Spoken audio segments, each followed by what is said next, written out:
Cruise lines quietly updated their rules just last month, and if you're over 60, these are aimed directly at you.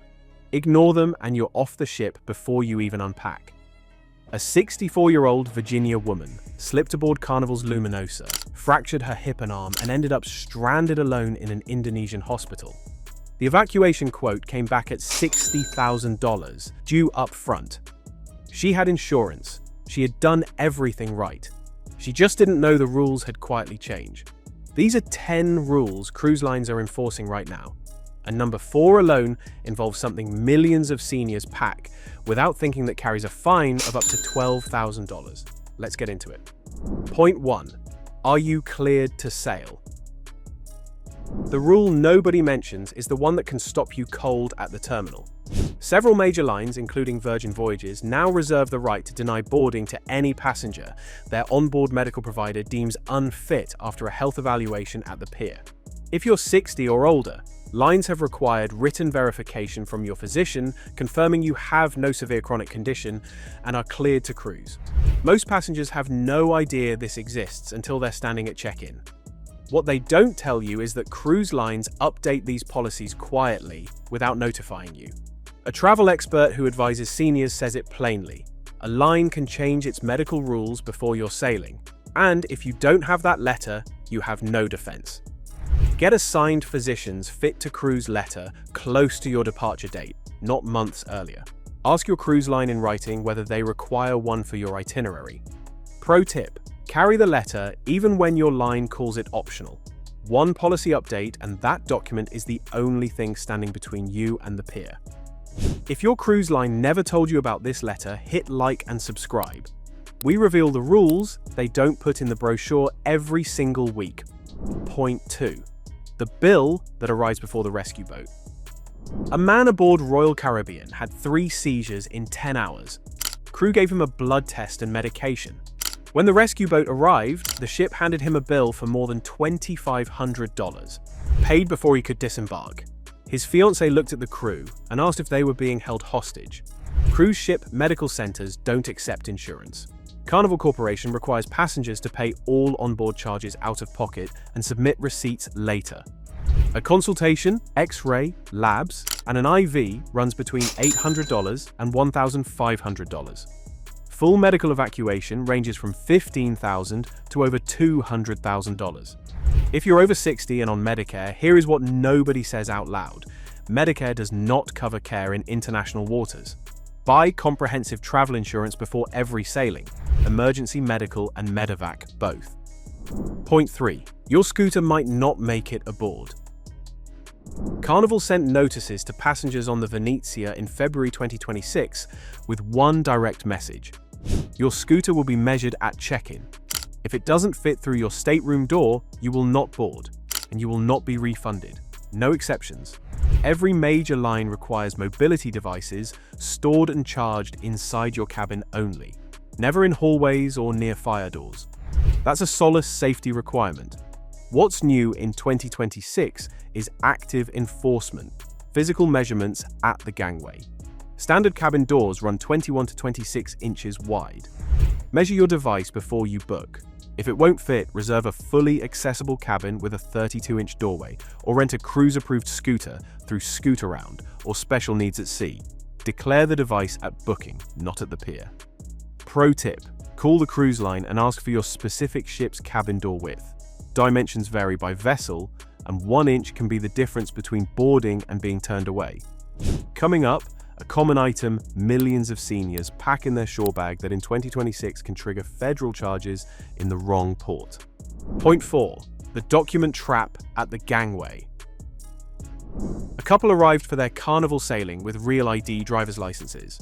They were turned away and drove home without boarding. A Real ID proves your identity. It does not prove your citizenship. On a closed-loop cruise, US citizens need a certified birth certificate alongside their photo ID or a valid passport. Carnival's contract states clearly they bear no responsibility for advising you which documents to bring. This hits passengers over 60 hardest because you're the group most likely to have a quietly expired passport or to be sailing with documents that once worked fine and no longer do. Enhanced driver's licenses, proving both identity and citizenship, exist in only 5 states. Quick tip: get or renew a passport book and verify it has 6 months of validity past your return date. If using a birth certificate, it must come from a state vital records office, not a hospital. Point 5. What's in your shore bag could cost $12,000. If your cruise touches Mexico, Cozumel, Costa Maya, Cabo, this is urgent. As of January 2026, Mexico federally banned importing any vaping device, and cruise ports are classified as federal zones with the strictest enforcement. But the rule catching the most seniors off guard is different. The US State Department warned that carrying over-the-counter sinus medications containing pseudoephedrine, the active ingredient in Sudafed-type decongestants, into Mexico can mean confiscation, fines reaching $12,000, and for multiple packages, potential trafficking charges. There is no medical exemption. A doctor's note changes nothing.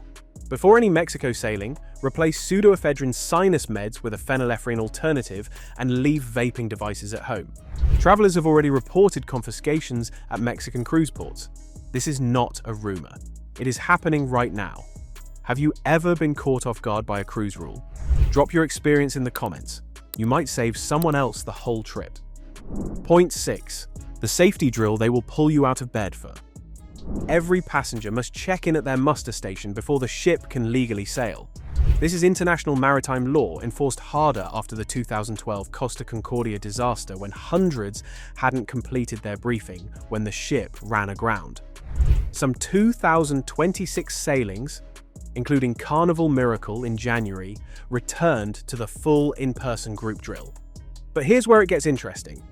Skip the check-in and crew track you down by name over the ship's public address system. Refuse and you are removed before departure. No refund. For seniors with mobility challenges, standing through a full outdoor drill is genuinely hard. Tell a crew member the moment you board and they will accommodate you at your station. Pro tip: do your muster check-in before the buffet, before unpacking. 10 minutes, zero risk. Next up, $500 per violation and possible removal at the next port. And stick around, because the final tip alone will change the way you cruise forever. Point 7. The medications that can get confiscated. Every cruise line bans all cannabis without exception. CBD oil, medical marijuana, THC vapes, regardless of your state's laws, your itinerary, or a valid prescription. Federal law governs at sea. Getting caught means confiscation, potential fines, and possible removal from the ship. The quieter problem involves controlled medications. Certain anxiety drugs, sleep aids, and specific painkillers face heightened scrutiny at port customs. Authorities in multiple countries expect these in original pharmacy-labeled bottles, not loose in a weekly pill organizer. An organizer with no labels is a red flag that experienced cruisers consistently report triggers inspection at ports where bottles alone would not. Keep a weekly pill organizer for daily convenience aboard the ship, but carry all original labeled prescription bottles in your carry-on for port inspections. For Mexico sailings, bring a doctor's letter in Spanish listing every medication by generic name. Never bring any cannabis product. Point 8. The balcony rule that costs $500. Your balcony feels private. Legally, it isn't. Lighting up their cigarette, cigar, or vape device violates your ticket contract on nearly every major line. Carnival, Holland America, Princess, and Margaritaville at Sea all charge $5,000 per violation billed straight to your account. Holland America explicitly calls it a material breach of contract.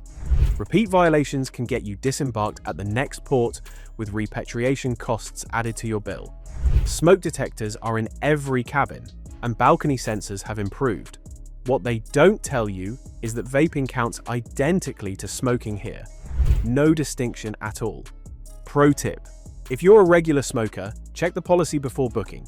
A handful of lines still permit balcony smoking, and that information is on their website. Point 9. The line. They're no longer willing to let you cross. Cruise lines spent years looking the other way on passenger disputes. In 2026, that's finished. Zero-tolerance conduct policies are enforced across the board. Disruptive behavior, refusing crew instructions, or any physical altercation means removal at the next port, and some cases have ended in lifetime bans. What they don't tell you is that the threshold arrives earlier than most passengers expect. A billing argument that turns confrontational, a heated exchange over a deck chair, refusing a crew instruction at the muster. Any of those can be reclassified as non-compliance. Comply first, then take the dispute calmly to guest services. That resolves almost every legitimate issue. Confrontation at the point of enforcement resolves almost none of them. Point 10. When the dining room turns you away. A maitre d' told a travel writer in 2026 that he's turning away more passengers in swimwear than in any previous year. And when those guests threatened to complain to guest services gave them the identical answer. Norwegian, Princess, and Celebrity are consistently rejecting guests arriving in swimwear, shorts, flip-flops, or a mesh cover-up that still shows the swimsuit underneath. This applies to smart casual evenings, not just formal nights. For seniors who prize the dining experience above almost everything else on a cruise, being turned away on a birthday night or an anniversary is genuinely deflating. Pack one smart casual outfit per dinner. Check the daily program each afternoon for that evening's code. 5 minutes of preparation prevents the worst kind of surprise. Final power tip. Before your next cruise, do 3 things today. Call your cruise line and ask whether a fit-to-cruise letter is required for your age and health profile. Get that answer in writing. Buy travel insurance with full emergency medical and medevac coverage before anything else. Check your passport expiration date right now. These steps take under an hour and protect everything that follows. The rules in 2026 are not suggestions. They are enforced, and the passengers getting caught aren't careless. They're experienced cruisers who simply didn't know things had changed. If this opened your eyes, hit like and subscribe for more real cruise intel every week. Drop your biggest cruise surprise in the comments. We read every single one.